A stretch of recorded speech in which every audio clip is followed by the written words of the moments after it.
বিশিষ্ট সাহিত্যিক ও কবি সুনীল গঙ্গোপাধ্যায়ের লেখা একটি বিখ্যাত ছোট্ট কবিতা আজ আমি পাঠ করে শোনাচ্ছি। কবিতা আমি বুঝি কেউ না। শুরু করছি। মেঘের আড়ালে লুকিয়ে রইলে বুঝি মেঘ প্রশ্রয়? তাহলে মেঘকে বলি, মনে আছে আমি কে? শান্তি মিছিল 10 মাস হলো, তারপর 9-6 সামনে অন্ধ গলি, যে পেরোলো আমি সে।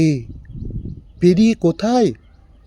দিগন্ত ভেঙে কত আশ্রয় খোঁজা, দুপায়ে পেরেক ক্ষত। মেঘ মনে আছে? কৃষ্ণ বাদলে আমার চক্ষু বোঝা। আমি বুঝি কেউ না।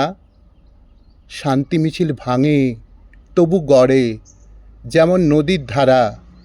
ও মেঘ, আমি যে একা, আমাকে ফিরিয়ে দে। শুধু মিছিলের নয়, যে আমার স্বপ্নেও দেবে সাড়া।